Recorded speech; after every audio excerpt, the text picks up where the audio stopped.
18장 죄로부터 해방되어 의에게 종이 되다. 1부 제가 너희를 주장하지 못하리니 이는 너희가 법 아래에 있지 아니하고 은혜 아래에 있음이라.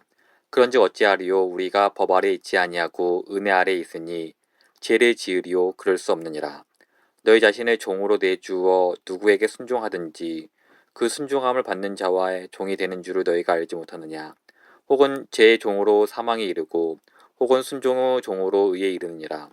하나님께 감사하리로다. 너희가 본래 죄의 종이더니 너희에게 전하여 준 바 교훈의 본을 마음으로 순종하여 죄로부터 해방되어 의에게 종이 되었느니라. 너희 육신이 연약함으로 내가 사람의 애대로 말하노니 전에 너희가 너희 지체를 부정과 불법에 내주어 불법에 이른 것 같이 이제는 너희 지체를 의에게 종으로 내주어 거룩함에 이르리라. 하나님을 갈망하기. 2주 전에 12일에서 13절 말씀에서 하나의 그림을 그려보았습니다. 그리스도를 믿으면 우리 몸은 하나님이 왕으로 다스리는 성과 같습니다. 우리 욕망은 그 성에 섬기는 하인들과 같습니다. 죄는 반역을 일으키고 거짓을 일삼으며 왕자를 노리는 자로 그 성을 지배하고 싶어합니다. 제가 왕에 대항해 반란을 일으킬 때 사용하는 전략은 하인에 해당하는 우리 욕망들을 사로잡은 다음 속이고 부패하게 만들어 배신자로서 다시 성으로 돌려보낸 유다처럼 왕을 배신하게 하고 우리 지체 중 하나 혀를 사로잡아 불의를 위해 왕을 공격하는 무기로 만드는 것입니다. 여기 우리가 싸워야 할 치열한 전투가 있음을 말씀드렸습니다. 그것이 로마서 6장의 내용입니다. 즉 믿음을 통해 은혜로 의롭다 함을 얻은 사람들이 어떻게 죄를 이기는가 하는 내용입니다. 제가 6가지 전략을 말씀드렸고 마지막 6번째 전략은 12절에 기반을 두고 있다고 했습니다. 그러므로 너희는 제가 너희 죽을 몸을 지배하지 못하게 하여 몸의 사욕에 순종하지 말라. 다른 말로 하면 하나님을 원하는 것만큼 죄를 원하지 말라는 뜻입니다. 하나님의 진리를 원하는 것만큼 죄의 거짓말을 원하지 말라는 것입니다. 제가 주는 것을 바라는 마음과 하나님이 주시는 것을 바라는 마음이 서로 싸운다면 하나님 편에 택하라는 말입니다. 그리스도인으로 살아가는 데 있어서 최고의 전략 중 하나는 하나님과 그분의 방법을 최고의 보화로 여겨 가장 앞에 두는 것입니다. 미적지근하고 세속적이고 열정이 없는 교회들이여, 그리스도인의 삶, 천국으로 인도하는 유일한 삶은 우리의 욕망들이 서로 치열하게 싸우는 삶임을 깨달으십시오. 우리 교회가 세운 선교 기간을 우연히 디자이너링 갓, 하나님을 갈망하라 라고 명명한 것이 아닙니다. 10절에 이렇게 전합니다. 그러므로 너희는 제가 너희 죽을 몸을 지배하지 못하게 하여 몸의 사욕에 순종하지 말라. 다른 말로 하면 제가 사로잡고 부패하게 만든 육체의 소욕에 순종하지 않음으로써 그리스도인으로서 살게 된다는 의미입니다. 그리고 한 욕망에 순종하지 않기로 선택한다면 그것은 다른 뭔가를 더 원하기 때문입니다. 그런데 만일 우리가 아는 그리스도인의 삶이라는 것이 그저 의지력으로 의무를 다할 뿐 하나님을 원하지 않는 그런 삶이라면 어떻게 되겠습니까? 죄보다 그리스도를 더 원하도록 기도와 묵상과 교제로 훈련하는데 전혀 시간을 쓰지 않는다면 어떻게 될까요? 그리스도가 진짜라고 생각만 할 뿐 자신의 부하로서 그분을 원하지 않는다면 어떻게 될까요? 오늘 말씀에 이런 식의 기독교 신앙을 가진 영혼이 등장합니다. 15절에서 바울은 말합니다. 그런즉 어찌하리요? 우리가 법 아래에 있지 아니하고 은혜 아래에 있으니 죄를 지으리요 그럴 수 없느니라. 바울은 여기서 어떤 사람의 말을 인용하고 있습니다. 1절에서도 같은 사람의 말을 인용했습니다. 그런즉 우리가 무슨 말을 하리요? 은혜를 더하게 하려고 죄에 거하겠느냐? 바울은 오직 믿음을 통해 은혜로 받는 칭의에 근거를 둔 기독교 신앙의 핵심을 이해하지 못한 이 가엾은 사람을 도와주려고 여전히 애쓰고 있습니다. 이 사람은 행위가 아닌 믿음을 통해 은혜로 받은 칭의라는 바울의 복음을 들으면서 이렇게 말합니다. 글쎄요, 제가 믿음으로 하나님과 바른 관계를 맺고 과거와 현재, 미래의 모든 죄를 용서받는다면 죄가 제 몸을 지배하게 해서 그 욕망대로 행하며 즐겨도 괜찮지 않나요? 기독교를 머리로만 알 뿐 그리스도의 소중함을 경험하지 못한 사람들은 이런 식으로 말합니다. 이런 분들을 위해 제가 오늘 아침 무엇을 할 수 있을까요? 첫째, 그리스도를 전하고 그분의 마음과 그분의 생각과 그분의 은혜와 그분의 사역을 최선을 다해 보여드려서 그리스도가 실제로 어떤 분이신지, 즉 이 세상에 줄 수 있는 그 어떤 것보다 값진 분임을 드러낼 수 있습니다. 둘째, 그리고 하나님께서 우리 마음의 눈을 열어 이 귀중함을 볼 수 있게 해달라고 기도할 수 있습니다. 하나님께서 우리 영혼을 깨워 우리의 마음을 얻고자 경쟁하는 모든 것보다 그리스도를 더욱 원해야 한다는 것을 느끼고 볼 수 있기를 기도하겠습니다.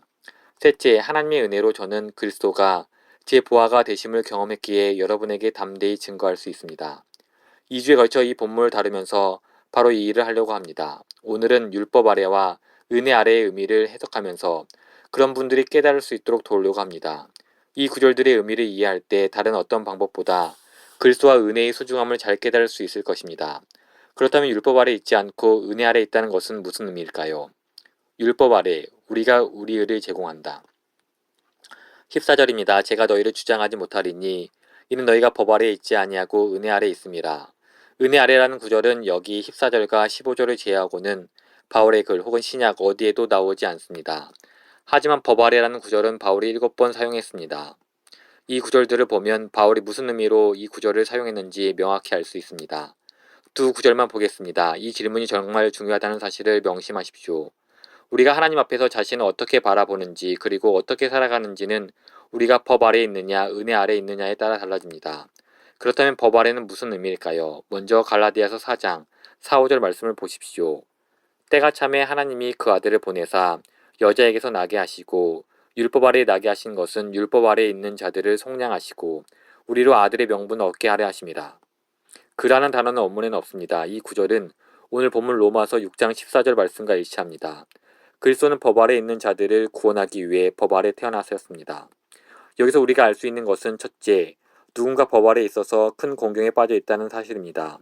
그리스도가 그들을 구원하셔야 한다고 바울은 말하고 있기 때문입니다. 둘째, 그리스도는 법 아래 태어나셨지만 법 아래 태어난 것이 다른 사람들에게 위험이고 죄를 얻는 것이었을지라도 그리스도에게는 그렇지 않는다는 사실입니다. 다른 말로 하면 법 아래 있다는 것이 우리 같은 죄악된 피조물에게는 무슨 수를 써서라도 피하고 싶은 일이지만 그리스도는 우리를 구하기 위해 기꺼이 그것을 감수하셨습니다. 그렇다면 법 아래에 있다는 것은 무슨 의미일까요? 이렇게 말씀드릴 수 있습니다.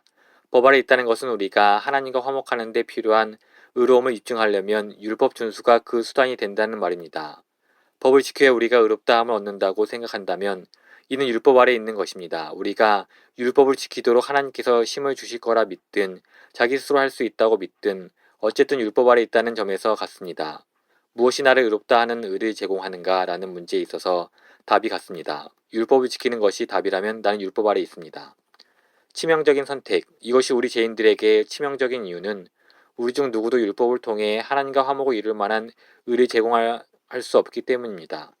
반면 율법을 지키는 데 실패해서 정죄를 받을 수밖에 없는 우리를 구원하기 위해 그리스도께서 율법 아래 나셨다고 말했을 때 바울이 말하고자 한 것은 그리스도는 율법과의 관계에서 우리처럼 실패하시지 않는다는 점입니다. 즉 그리스도는 완전하게 믿음으로 율법을 지키실 것이고 따라서 하나님과 화목을 이루게 할 의를 나타내실 것입니다. 그리고 우리가 로마서에서 배운 내용은 그리스도의 이런 의가 우리에게 전가되었다는 사실입니다. 갈라디아서 4장 21절에서 이 점이 재확인됩니다. 내가 말하라. 율법 아래에 있고자 하는 자들아 율법을 듣지 못하였느냐. 갈라디아 교회에 들어와서는 우리가 칭의를 얻으려면 율법 준수, 특히 할례가 매우 필수적이라고 말하는 선생들이 있었습니다. 다른 말로 하면 하나님과 화목하기 위한 칭의를 받으려면 할례, 즉 율법을 지키는 일도 포함되어야 한다는 주장입니다. 바울은 이것을 율법 아래 있고자 하는 것과 같다고 말했습니다. 바울은 갈라디아서 5장 2절에서 4절에서 이렇게 말했습니다. 보라, 나 바울은 너희에게 말하노니 너희가 만일 할례를 받으면 그리스도께서 너희에게 아무 유익이 없으리라. 내가 할례를 받는 각 사람에게 다시 증언하노니 그는 율법 전체를 행할 의무를 가진 자라. 율법 안에서 의롭다함을 얻으려 하는 너희는 그리스도에게서 끊어지고 은혜에서 떨어진 자로다. 이 말씀에서 세 가지를 살펴보겠습니다. 첫째, 율법의 일부를 지키는 것. 말하자면 할례를 받아야 의롭다함을 얻을 수 있다고 생각한다면 오히려 우리는 율법 전체를 지켜야 할 의무가 있음을 깨달아야 합니다. 부분적인 의로 하나님과 화목을 이루려 한다면 오히려 하나님과 화목을 이루기 위해 일부가 아닌 모든 의가 있어야 함을 알아야 합니다. 율법 아래 있다는 것은 바로 이런 의미입니다. 그리스도는 그렇게 하셨습니다. 그러나 우리는 할 수 없습니다. 우리에게는 우리 의가 아닌 그리스도의 의가 필요합니다. 둘째, 4절에서 율법 안에서 의롭다함을 얻으려 한다와 4장 21절에서 율법 아래 있고자 한다는 것은 같은 의미입니다. 즉 율법 아래 있고자 하는 것은 율법을 지켜서 하나님 앞에서 의로워지려는 것과 같습니다. 그것이 율법 안에서 의롭다함을 얻는다가 의미하는 바입니다. 셋째, 하나님 앞에서 자신의 의로움을 일부라도 혹은 전체를 보여드리려고 애쓴다면 그리스도가 우리에게 아무 유익을 주실 수 없습니다. 2절입니다. 너희가 만일 할례를 받으면 그리스도께서 너희에게 아무 유익이 없느니라. 다른 말로 하면 그리스도는 우리의 모든 의가 되시든지 아니면 아무런 의도 되지 않으시든지 둘 중 하나입니다. 우리가 칭의를 얻는 기반으로 그리스도의 의와 함께 우리의 의를 조금이라도 드리려고 애를 쓴다면 은혜를 무효로 만드는 것입니다. 또는 은혜 아래 있지 않다고 말할 수 있습니다. 은혜 안에 그리스도가 우리 의가 되신다. 따라서 은혜 아래 있다는 의미는 우리가 칭의를 얻는 데 필요한 모든 의가 그리스도부터 나온다는 말입니다. 그리스도는 우리의 모든 의가 되십니다. 우리는 오직 믿음을 통해 은혜로 그리스도 안에서 그 의를 선물로 받습니다. 율법 아래 있다는 것은 그 극단의 반대편에 위치합니다. 우리가 칭의를 얻는 데 필요한 모든 의가 그리스도로부터 나오는 게 아니라 율법을 지킴으로 나온다는 말입니다. 이제 로마서 6장의 맥락에서 이 내용이 확인되는지 보겠습니다. 제 생각에는 두 가지로 확인되는 것 같습니다. 하나는 15절에 나오는 반문에서 확인됩니다. 그런즉 어찌하리요? 우리가 법 아래에 있지 아니하고 은혜 아래에 있으니 죄를 지으리요? 여기서 바울이 등장시킨 사람은 은혜 아래에 있다는 것이 벌받지 않고 죄를 지을 수 있는 면허증이라고 생각합니다. 그리고 은혜 아래에 있다는 것은 의미가 우리로 의롭다함을 얻게 하는 의가 우리가 아닌 전적으로 그리스도부터 나온다는 것이라면 실제 그렇게 계속 죄를 지어도 된다고 보이는 것도 사실입니다.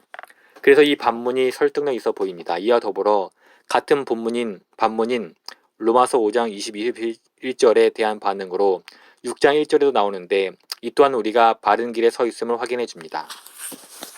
로마서 5장 17절에서 바울이 더욱 은혜와 의의 선물을 넘치게 받는 자들이라고 언급했던 것을 기억하십시오. 하나님의 은혜가 의의 선물로 표현됩니다.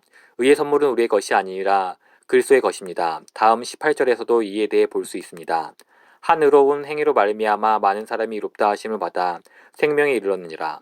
따라서 의의 선물은 우리가 의롭다 하심을 받고 생명에 이르게 만드는 그리스도의 의로운 행위입니다.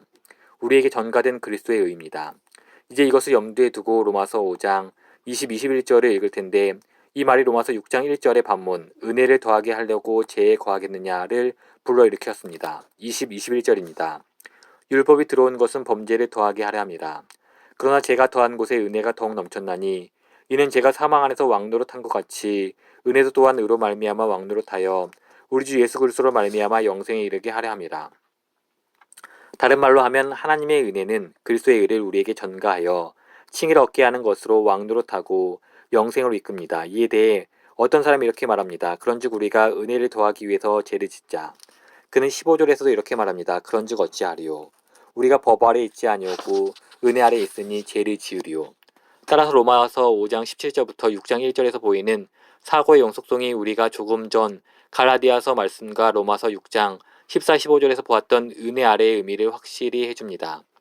이 모든 것을 토대로 결론을 내려보면 율법 아래 있다는 것은 우리가 하나님 앞에서 칭의를 얻기 위해 율법을 지킨다는 의미입니다. 우리에게 필요한 의를 우리가 만들어낸다는 의미입니다. 율법을 그런 방식으로 다루게 되면 즉 율법을 지켜서 우리의 칭의를 얻고자 한다면 우리는 율법 아래 있게 됩니다. 하지만 은혜 아래 있다는 것은 우리의 모든 의를 값없이 선물로 말하자면 우리 칭의의 기반으로서 그리스도의 의를 은혜로 받았음을 의미합니다. 그것은 선물입니다. 그것은 우리가 하나님과 화목을 이루게 하는 기반입니다. 그리스도는 율법 아래 나시고 사셨으며 믿음으로 율법을 완전하게 성취하셨습니다. 그것이 그리스도의 의입니다. 우리는 그리스도를 우리 의가 되시는 분으로 신뢰함으로써 율법 아래 있는 상태에서 벗어나게 됩니다. 그것이 은혜 아래 있게 된다는 의미입니다. 여기서 질문이 생깁니다. 율법 아래 있지 않고 은혜 아래 있다는 것이 왜 제가 우리의 삶에서 승리하지 못하고 우리의 주인이 되지 못하는 것을 보증합니까? 그것이 14절이 말하는 바입니다. 제가 너희를 주장하지 못하리니 이는 너희가 법 아래 있지 아니하고 은혜 아래 있습니다. 이것은 명령이 아니라 제가 너희를 주장하지 못할 것이라는 약속입니다. 이에 대해서는 다음 주에 살펴보겠습니다. 단순 결정이 아니라 간절히 원하는 것. 그리스도인의 삶은 단순히 결정을 내리는 것이 아니라 간절히 원하는 것이라고 설교를 시작하면서 말씀드렸는데 다시 그 말씀을 들으며 말씀을 맺을까 합니다. 이 말은 우리가 지금까지 살펴본 내용과 연결시켜 보십시오. 15절은 이런 말씀입니다. 우리는 율법 아래 있지 않고 은혜 아래 있으니 죄를 지음치다. 왜냐하면 그리스도가 칭의를 위한 우리의 의가 되시기 때문에 우리가 하나님과 화목하는 것은 우리의 의가 아니라 그리스도의 의를 기반으로 합니다. 그러니 죄를 지읍시다. 그래도 벌을 받지 않으니까요. 그리스도가 우리 의가 되십니다. 누가 이런 말을 합니까? 시작할 때 이런 말을 하는 사람들은 그리스도에 대해 머리로만 알고 그리스도의 소중함을 경험하지 못한 사람들이라고 말씀드렸습니다. 그들이 가진 기독교 신앙은 진리이긴 하지만 귀중한 보안은 아닙니다. 모든 것이 선택사항일 뿐 소중하지는 않습니다. 그리스도에 대해 논리만 있을 뿐 사랑은 없습니다. 모든 것이 결정일 뿐 기쁨이 없습니다. 그리고 교회에는 이런 범주에 속하는 사람들이 얼마나 많습니까? 그래서 저는 말씀을 맺으면서 이렇게 외치고 있습니다.